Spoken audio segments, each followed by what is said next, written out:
Have you ever read a fantasy story and just thought, wow, how did they do that? What are the hidden gears turning behind all the magic and monsters that make it feel so real? Well, today we're going to pull back that curtain. We're deconstructing the fantasy adventure The Andersons to map out the absolute core building blocks of a great story. So here's our game plan. We'll start with the chilling prophecy that kicks this whole thing off. Then we'll trace the hero's journey, step by step.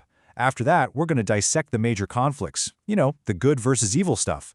We'll also see how our young heroes are literally forged by their trials. And finally, we'll dive into the really cool part, the unique metaphysical rules that make this universe tick. All right, every great adventure needs a starting pistol, right? That one moment that just yanks a character out of their normal, everyday life and throws them headfirst into the unknown. For the Andersons, that push comes from a dream. A really, really terrifying and prophetic dream. So let's meet our hero, Sam. He's just a regular 13-year-old kid until his life gets completely flipped upside down by this nightmare that won't go away. And this is more than just some bad dream. It's a vision, a warning that some ancient evil has his family in its crosshairs. In storytelling terms, this is the classic call to adventure. And, well, Sam's about to find out he can't exactly hit snooze on this one. Now listen to this. This chant is straight from the dream, and it's just a brilliant piece of writing. In just one sentence, we meet our villain, Tarantella, and we get her entire motivation. She's not just some random evil witch. She is laser-focused on getting revenge against the Andersons, the family she blames for her death centuries ago. And here's the kicker. This isn't just a random nightmare. It's tied to a real curse that was placed on Sam's ancestors. And that one detail? It immediately jacks up the stakes. This isn't just a monster of the week story anymore. No, this is a deeply personal, generational battle for survival. Sam isn't just fighting some witch, he's literally fighting his family's past. Okay, but a killer opening is just that, a start. From there, a story has to build. It has to keep escalating the action and raising the stakes. So let's follow the breadcrumbs and map out how The Andersons actually structures its plot. Just look at how this flows. It starts with something supernatural, that shared dream. Then boom, it grounds itself in reality with the library discovery, which confirms all their fears. But the real point of no return? The kidnapping. That's what physically drags our heroes into the underworld.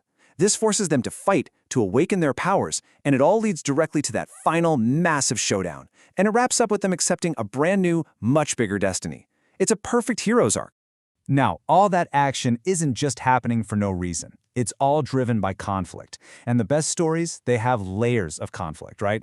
There's the big stuff happening on the outside, but also the battles going on inside the characters themselves. And this lays it out perfectly. The external conflict, that's the obvious one. A bunch of kids with newly discovered powers going up against witches and demons. But the internal conflict, that's where the story gets its heart. We're watching Sam battle his own fear. He literally goes from being paralyzed with fear in that first dream to becoming a leader who has to dig deep and find the courage to believe in himself. And here are the lineups for that big external fight. You got Team Anderson over here, the kids and their allies. And on the other side, a seriously scary roster of evil, from the vengeful witch Tarantella all the way up to her boss, the Dark Lord himself, plus his demonic cronies. You can't have a good versus evil throwdown without some clearly defined teams, right? You see, conflict in a story isn't just about winning or losing. It's about change. The challenges a hero faces are supposed to fundamentally transform them. That's the whole point of character development. Think of that journey into the underworld as a crucible, a trial by fire. These kids don't go in there as superheroes. They go in as normal kids who are scared and totally unprepared. But to survive, to save their family, they are literally forced to dig down and unlock these incredible powers they never even knew they had. And this table just lays it all out so clearly. Every character gets their own distinct transformation. Sam goes from the frightened kid to a seer who can literally push back evil. Lucy, the prankster sister, becomes a source of pure, powerful light. John learns to talk to creatures, George can channel light to protect everyone, and little Nancy becomes their psychic compass. They each become an absolutely essential piece of the puzzle. And this quote right here, this is the moment. This is the payoff. This is Sam standing at the climax of the story, staring down the Dark Lord himself. It is the ultimate declaration of his change. That scared little boy is gone. In his place is a hero who has completely embraced his power and his faith. It's the peak of his entire journey, both inside and out. So we've seen how plot, conflict, and character all weave together. But what's the invisible framework holding it all up? In a fantasy story, we call that the metaphysics. It's the deep-down rules of the universe. It's what makes all the magic and prophecy feel consistent and, well, real. To put it simply, metaphysics answers all the big questions in a story's world. Is there a God? Is evil a tangible force? Can you actually steal someone's soul? How does prophecy even work?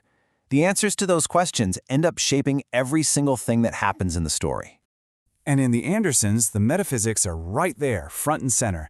Good and evil aren't just ideas, they are actual beings, the Lord of Light and the Dark Lord, who are active players in the game. Prophecies are totally real, souls can be ripped from bodies and then put back, and yeah, divine beings will show up in person to help out our heroes. And that divine help just keeps escalating, which is so cool. It starts subtly with a warning in a dream from the Lord of Light. Then, when things get really serious, Sam is literally taken up to heaven for a direct pep talk from God. And for the final showdown, Jesus himself comes down from heaven to personally cast the villains into a pit of fire. The level of divine backup perfectly matches the level of the demonic threat. You see, it all works together like an intricate machine. The metaphysical rules of the universe create the potential for conflict. That conflict is what drives the plot forward, and navigating that plot is what forges the characters, forcing them to change and grow. None of these things can exist in a vacuum. They all feed each other. And all of this leaves us with one last big question to chew on. Think about it. Sam is warned by a prophecy, he's guided by God, and he's destined to fight this battle. But at every single step of the way, he still has to choose to be brave, to choose to have faith, and to choose to fight. So it makes you wonder, in stories where destiny is a real thing, maybe the biggest choice we have is just whether or not we're going to answer the call.